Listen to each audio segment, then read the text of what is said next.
and ang hirap alamin ng unpredictability ng Onyx. At malapit na natin malaman kung ano nga ba ang mga niluto ng ating mga coaches para dito sa game number 1. Once again, this is another chapter sa ating international rivalry between Aurora Gaming and Onyx Philippines. A battle between M7 and M6. Buti na lang walang tao doon eh.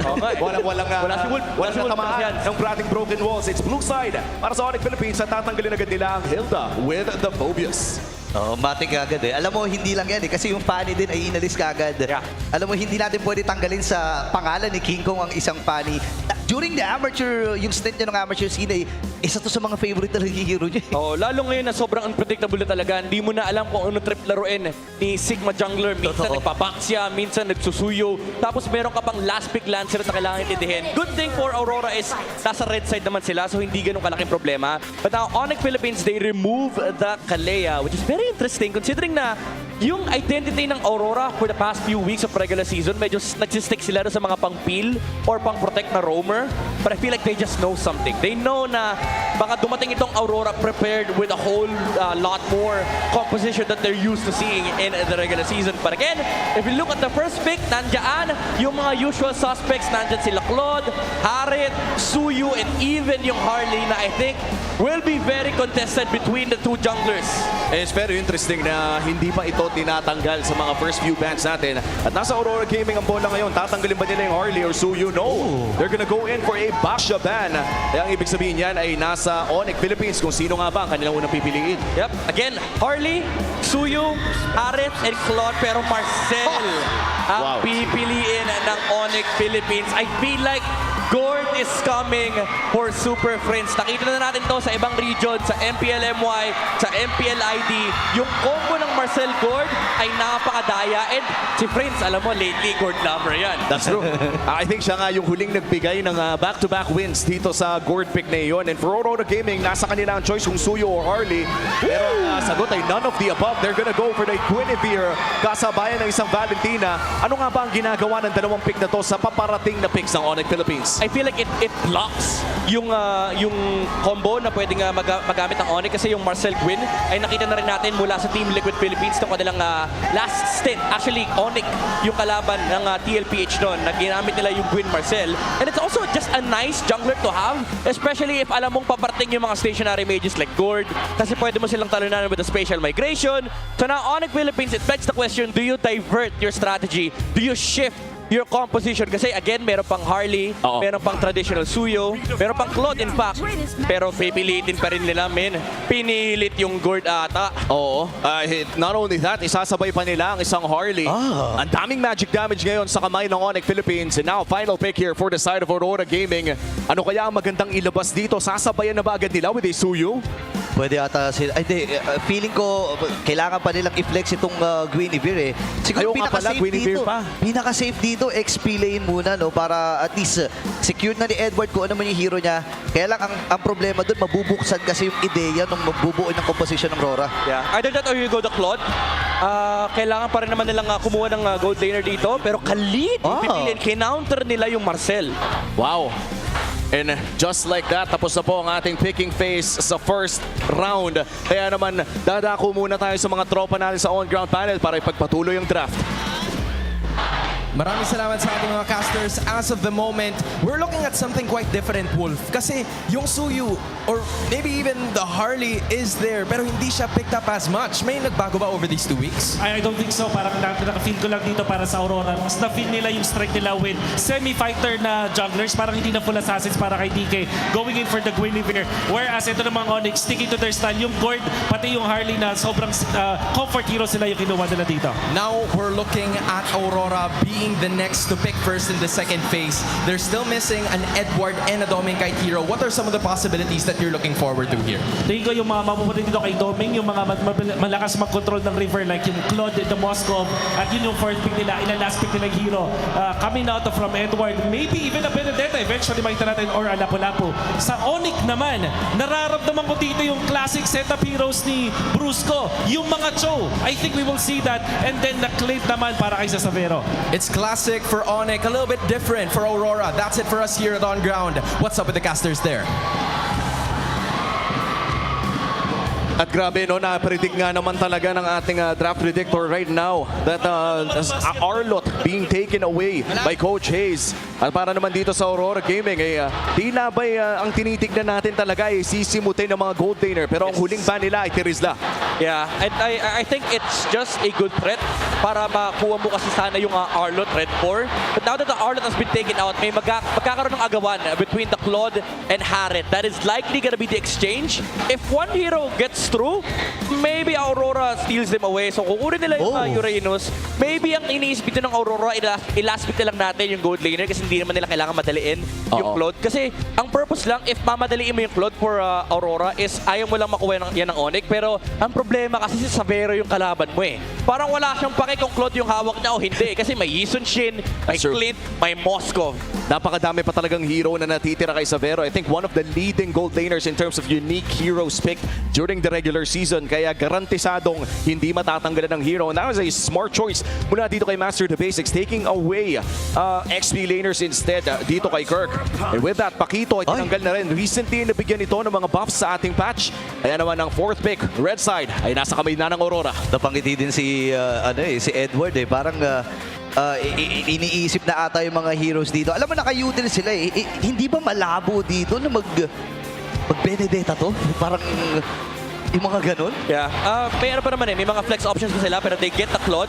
Since hindi sumunod yung Onyx Philippines sa wisyo ng Aurora na mag-ban ng mga good laner, kukunin na nila yung Claude for Dominkai. Now, the question is for Onyx, do you go the Moskov or do you give Savero the Yisun Shin? Uy. Oo nga, no? At kung idadagdag pa yung Jason Shin dito, no, nakakatulong din yung Marcel Ultimate, the Golden Hour to set up the Mountain Shocker. Ano kaya ang magiging final combo? Yeah, pwede pa rin naman yung mga Clint, pero as much as possible, gusto mo yung mga heroes na either built-in Purify users or yung mga mobile and aggressive early game marksman. Kaya feeling ko pasok dito yung Yisun Shin kasi makakapaglaki sila ng tempo with the Marcel, the Harley, and laking bagay ng vision na pinoprovide ng kanyang ultimate. Pero classic, they go Bruno. Ginamit na rin nito one time and binigyan nila ng glue si Kirk. Uy, and with this Bruno pick, ay para bang nagkaroon din ng soft counter against the Claude. Pero nakangiti si Edward. Last pick para dito sa Aurora Gaming. Ano kaya ang ibibigay kay Mr. Consistent? Mga ganun ata. Alice, Yujong, Sora. ayaw nga, no? Available pa pala Sora, pre. Oh, number 1 si Sora sa ating listahan. Sora, Lapu-Lapu, and Alice. Yung Alice medyo taklit lang kasi hindi ganun kaganda record nila. Pero Benedetta! Ito na. Men, playoffs kasi. First game ng playoffs eh. And here we go. Mr. Consistent bringing back his Benedetta. Super fans, oras na para manalo ka ng 1,000 MLPB Diamonds. Kunin na ang iyong chance and scan the QR code to predict the match winner. 3 po ang mananalo sa ating per match. At makikita natin sa Onyx versus Aurora, ang pinapaniwalaan ng MPLPH Super fans ay 72% ang naniniwala sa Onyx. Men, dumagundong naramdaman ko eh. Nung napik yung Benedetta na yun, kaya hindi ako magtataka kung talagang babahan ng dugo dito sa Land of Dawn mamaya.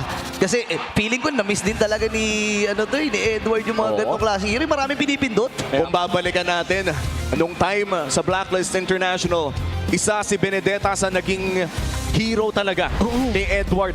And now, going back dito sa best of 5 na ito kung saan do or die ang ating serye, ay papasok na po tayo sa Land of Dawn. Welcome to game number 1 of Onyx Philippines versus Aurora Gaming. Laglagan portion agad sa day 1 ng ating playoffs. Yeah, and ang gusto ko rito, pinapakitaan tayo ng Aurora na iniba nila yung kanilang formula. This isn't the classic Aurora that we've seen in the regular season. Akala ko nga nung week 8, parang sabi nila, sige, balik tayo sa M7 form. Sabi ni Edward, hindi, balik tayo 3 years ago. Ito yung naging foundation ng Ube strategy, yung Benedetta ni Edward. Oo, yung lane management, yung paghuli ng mga target sa backline, and I think Super Friends will find it hard playing the Gord. Ay, grabe ka naman! Napaflicker kagad dito si Brusco. Nandun din kagad si Edward. Ito yung maganda kasi pag Benedetta yung XP mo, ang bilis sumama. Oo. And kitang-kita natin ngayon na talagang nag-i-invade na agad ang Aurora Gaming. Very deadly trio na nagmumula sa Aurora. Yeah, and pasok kagad to sa real cooling tactics. Oh, yun lang! Oh my God. Isang iglap lang, pre. Pare, grabe. Itong laro ng Aurora, pinagsama-samang playstyle ng Blacklist, pati na rin ng RSG, pati ng Onyx Philippines, men. Yung Onyx Gambit sila gumagawa.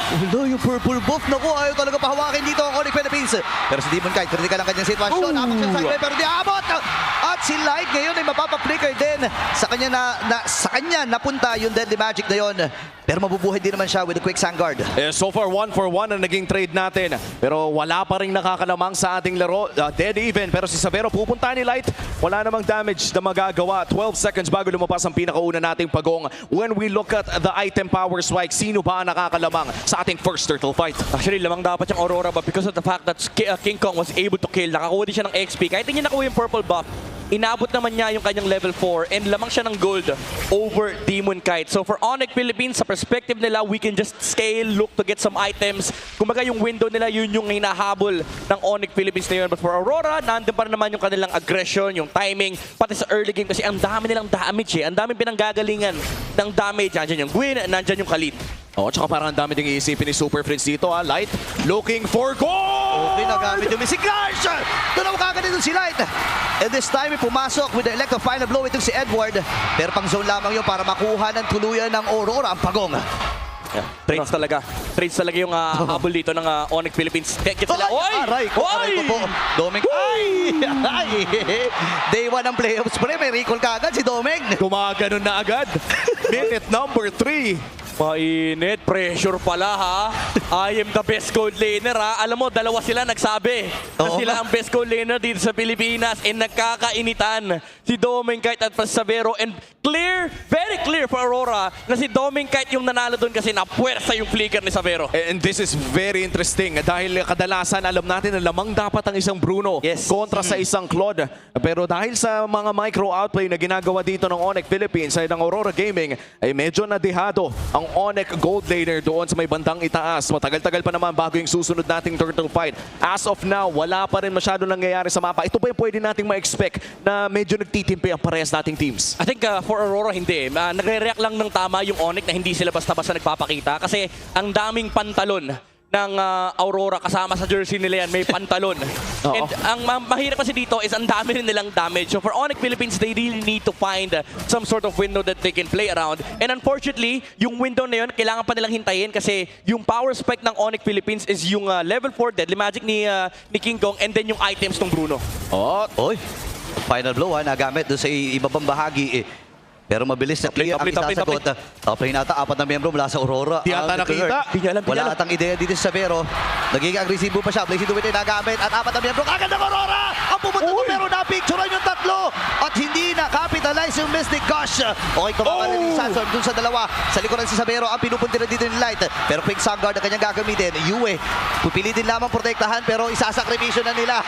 Ito si Light. Second death para dito kay Light. What an ultimate mula dito kay Brusco. Tatlo ang natamaan ng Golden Hour in the most crucial time possible. Akala ko yung super family yung pinipicturean kasi usually family picture yun eh. Pero ginamitan ng flash yung Aurora kahit sila nasilaw doon sa kanilang set sa itaas. Ang ganda sana ng setup, ang ganda ng paglikod ni Demon Kite kasi sinimulan nila yun mula sa mid lane, nag-react yung Onyx Philippines and ang ganda ng insertion ni Demon Kite sa likuran. Kaso si Brusco naka-ready men. Shumatgul to bahasa, sabi niya. Siyempre tatranslate ko Tagalog, ako bahala sa'yo. Sabi naman ni Light, sige ako naman bahala kay Sabero. Pero mapo-force ka agad yung Raging Sandstorm. Magandang impormasyon to para sa Onyx Philippines. Pwede nyo lang puwersahin yung taas ha. Ako, parang hindi rin natalam ni Doming Brusco. Kite. PMI na gamit ka. Ay, naku. Nice dodge mula dito kay Brusco. Mystic Gush na gamit na rin muli kay Light. Naku, wala na patakas dito si Light. Tatakbuhin na lang niya. Ay hindi, naka-skateboard pala yan. I-skateboard din na niya patakas. Kaso walang passive, so literal tinakbo niya. Yun lang. And so far sa ating laro ay nakalamang na ang Onyx Philippines na napakaliit lamang. And is this the predicted result? Ito ba ang isa sa mga win condition ng Onyx? Yes, kasi alam na nila ngayon, it's 5 minutes. Ito na yung window na kung saan nagpupush yung Bruno. Kung mapapansin nyo, for the past minute, 10 members ng 10 players dito sa game na to, heavy focus on the top side. Kasi as of right now, there is a pressure, no pun intended, Bruno pushing waves. Oo, yun din kasi, no, the moment na paparating na rin yung Berserker Fury dito sa kamay ng isang Bruno ay talagang nanonood na sa sakit. Yes. Yung mga bola mamaya. Pero sa ngayon ay another burst down! Mystic Gush, okay, ginamit. Critical Kirk. si Demon Knight. Retribution kanya ginamit. Yan si Kirk, tamang poke lamang. Nahihirapan din itong si Light. Pero sa itaas sa bahagi, may 1v1 na nagaganap. Ayun na naman. Pero may kuyang dadating. Opo. At si Brusco ay pipicturean lamang itong si Doming. Ang gandang zone nun para makuha ng tuluyan ng Pero- Onyx. pero Yung para- Wala naman. Easy lang. Clear lang, clear lang. Oo, clear lang. Kasi parang iniisip ko nagkakaroon ng trade sa taas on the side of Onyx. Pero ang Aurora naman ay kumikita din ng pera doon sa baba Yeah. with the Benedetta. And kung umabot man ito ng late game, I think favored ito sa Aurora dahil sa Claude. Yeah, pero kailangan nilang masurpass itong window na kung saan malakas yung Onyx kasi sila yung nagdi-dictate ng tempo ng mapa. Kita naman natin sa timeline kanina nagsimula yung lead ng Aurora ng Onyx Philippines doon sa 5-minute mark nung kasama na nila si Savero kasi ang trabaho lang nila palayuin ng Aurora, mag-push ng Torre. Oh. And now, Turtle, sinisimulan na ng Aurora. Okay, tatlo ang napicturean dito. Pasok din si Doming kahit para doon sa kanyang Blaze Duel. Pero pinicturean yung dalawa. Babawi din naman dito si Yue. Habang si Brusco ay critical flicker. Nagamit niya pero inabutan pa rin ni Yue. Habang sa gilid na bahagi naman si Doming kahit ay tinamaan din ng Deadly Magic. Babagsakin din si Kirk. Tatakas na rin dito si Demon Kite. Sila ay napakababa ng kanyang HP. Pero si Yue papasok din. Oh, Doming Kite! Para kay Doming. At Oh! critical si Kiko at siya'y mamamatay. Tatlo ang tumumba sa Onyx at ang Aurora ang makakapag-secure ng pagong. Napakadaming nakuha ng Aurora Gaming sa laban na iyon. And ito na ba yung na-survive na ng Aurora yung window? Tama ba na i-assume yun? Malaking slide to para sa Aurora kasi nasa-shutdown nila yung momentum ng Onyx Philippines and napasama pa yung golden hour ni Brusco kasi hindi nakapag-stack up si Kirk with the glue. Wala siyang napatungan, wala ring mabanatan si Savero at pati na rin si Super Prince. And ang ganda pa ng stolen golden hour from Yue. Literal na pinasok niya yung backline, shinutdown niya yung mga damage dealers ng Onyx. And right now, Aurora Gaming is enjoying a 1.5k gold lead against Onyx Philippines. At napag-usapan na rin natin kanina na kailangan lang talaga ma-survive ng Aurora ang window ng power spike ng Onyx Philippines. But with a window, alam natin kung kailan ito nagbubukas. Pero kailan ba nagsasara ang bintana para sa Onyx ang kanilang power spike? I would say for Onyx, meron naman silang damage sa late game pero yung ways of engaging the fight, it becomes more complicated as the game goes later. Kasi ang daming ways for Aurora to actually engage in team fights. Nandyan yung Raging Sandstorm ng Khalid, nandyan yung Special Migration ng Guinevere, and then you also have to consider yung Blazing Do-It angle ng Claude, pati yung Electo Final Blow ni Edward. Oo, yun din pala, no? Yung threat ng Petrify ni Edward ay napakalaki din. And that's another turret na mapupunta sa kamay ng Aurora Gaming as we head on towards a potential big fight. At mukhang nagkakaantayan na laban tayo na laban dito. At pumasok na nga ang aside ng Aurora pero Okay. kakaubusan na. Okay, si Kirk ay nakatakas din. Pero nakakuha ng kill. Itong si Super Prince. Si Light ang kanyang napatay. Luckily, wala pang objective na malaki na pwedeng puntahan dito ang Onyx. Steady lang muna sila. Yeah, pero magkaka-Lord in 15 seconds. They can take the Lord position. May hirapan yung Aurora to go for the bush entries. And for Aurora, again, meron naman silang ways to equalize the map kasi pwede sila mag-flow ng mga waves. Nandyan yung Benedetta ni Edward, split pushing on the opposite side lane. Oo. And yun talaga ang threat ng isang Benedetta, especially in the hands of Edward, na alam natin ay bihasang-bihasa na sa paggamit ng hero na ito. And when we look at the history of Aurora Gaming and their players, alam natin na kayang-kaya nilang pumalag dito. Half HP on this Lord at mukhang papalagan din ito ng Onyx Philippines. Okay, 15k yung Lord. At si Bruce lamang nagpapakita. Ngayon naman ay sosolohin na muna dito ng Aurora Gaming. Tamang zone lang. Itong si Light, Blazing Duel sa likuran. At si Savero kagad ay critical. Pero na-picturean din right on time. Itong si Edward para hindi maabot. Kaya lang si Demon Knight ay nakuha na itong Lord na ito. Habang si Edward ay nakapitas na rin ng isa. Kaya critical na sitwasyon ng maiipit ng miyembro mula sa Onyx Philippines and Kirk is down. Wow! And just like that, walang bumagsak sa kamay ng Aurora Gaming at itutuloy nila ang pag-push dito sa mid lane. At itutuloy pa ata nila, nakakuha na ng isang torre at kailangan pa dumepensa ng Onyx Philippines. Okay, Domeng, tinamaan ng stun pero hihinga muna ng panandalian dito ang Onyx Philippines. 8 seconds naman, mabubuhay na rin si Kirk. Isa sa mga tank heroes dito from Onyx. Pero yung Lord kasi hawak ng Aurora dito at may chance pa nga silang balansehin kasama yung gitna. Oo. And this is a big opportunity para sa Aurora Gaming na ipagpatuloy ang momentum na meron sila dito towards the mid to the late game. Masakit na yung Claude, masakit na yung Lord, pero mukhang makakadepensa ang Onyx Philippines doon sa itaas. Okay, tingnan natin ha. Tagumpay naman ang kanilang pagdepensa. Hindi rin sumabog yung Holy Shield sa itaas na bahagi. BMI, napakapte ng Aurora Gaming dito. Yue ay makakapatay ng isa at si Savero yon.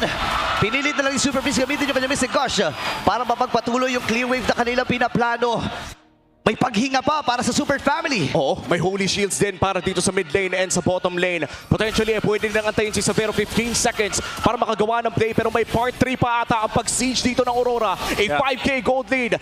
Looking potentially at this mid lane. Brusco! Okay, pero ginamit na rin yung Vile Trick him. Ligtas naman doon si Brusco. Top lane magiging target dito ni Edward.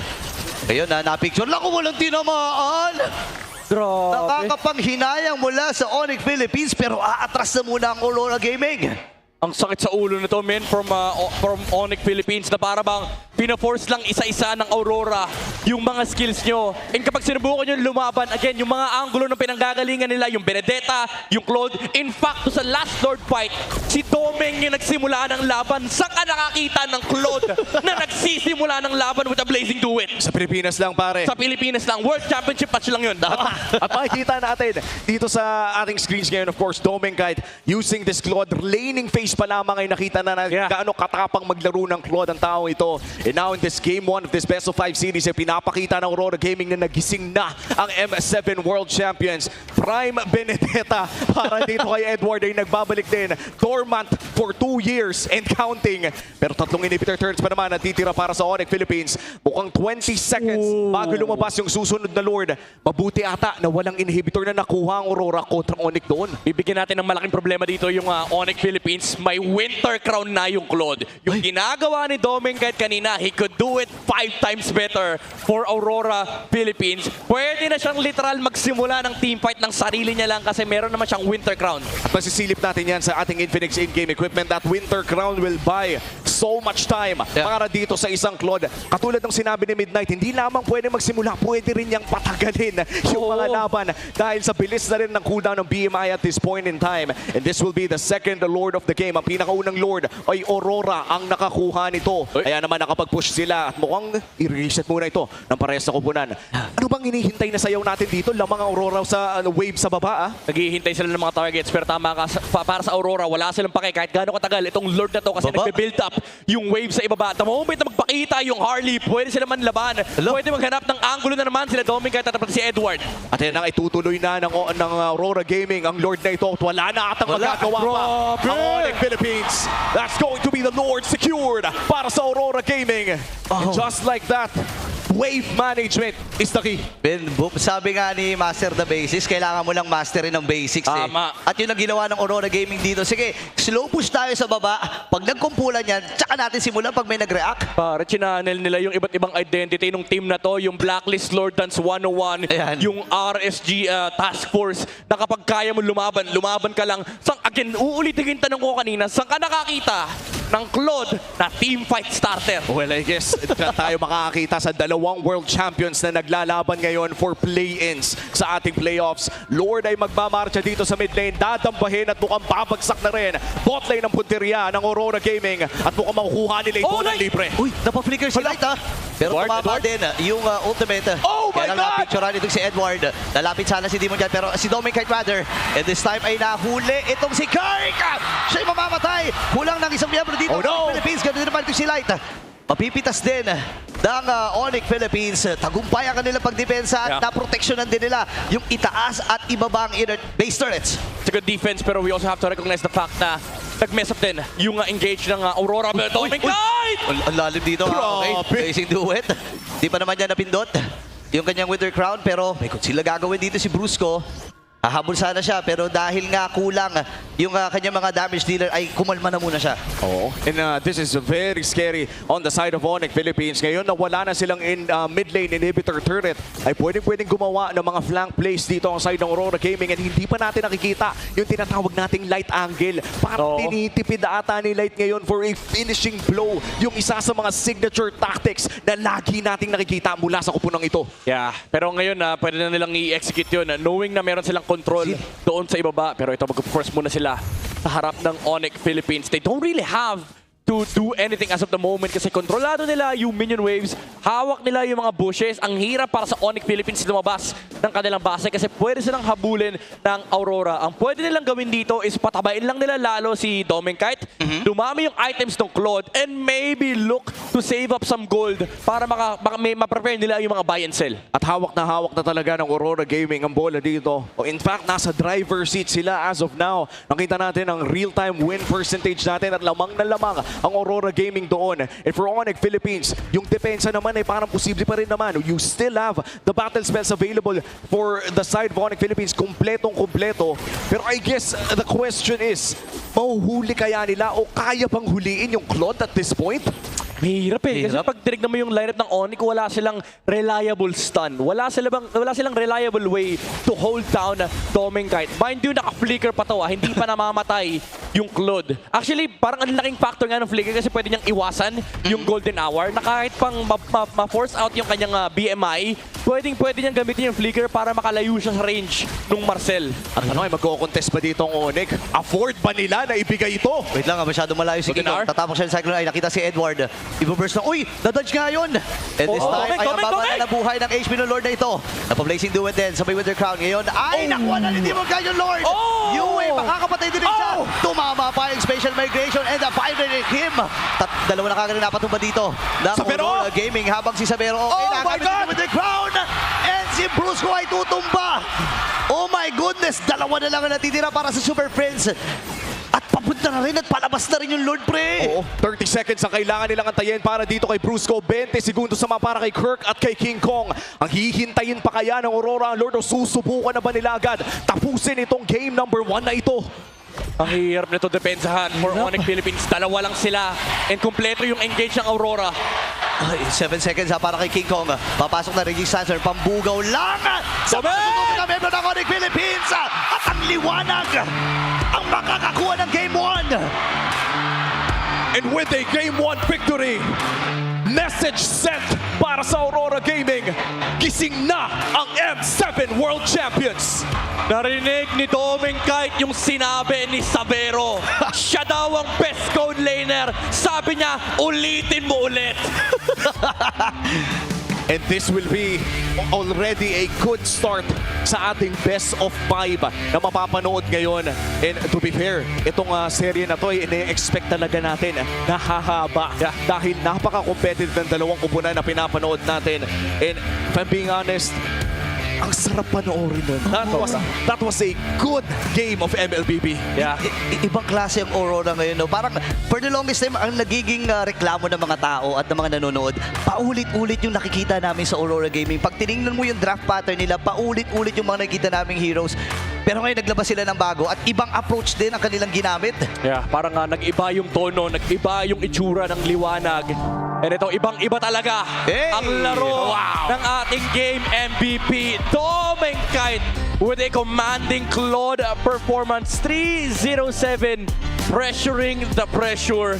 Imagine mo, hindi natin naramdaman, men. Kahit pa sabihin natin, yes, na-activate yung Bruno sa mid-game, that's just very normal kapag sumama na yung Onyx Philippines, kapag nilaro na nila yung window, yung timing ng Bruno. But effectively, all the angles that Onyx tried to contest, ang kumakaunter sa kanila, hindi yung mga counter set ng Aurora. Blazing duet ng Claude, pare. And you can just see the confidence mula sa manlalarong ito, mula kay Domenkite, laning phase pa lamang. We talked about it 3 minutes in ng Recall, forcing the flicker out of the Bruno. A 1v1 matchup between a Claude at ng Bruno, kadalasan Bruno dapat ang lamang doon. Pero nagawa ng paraan nito ni Doming kahit sa kanyang laning phase, winning that matchup.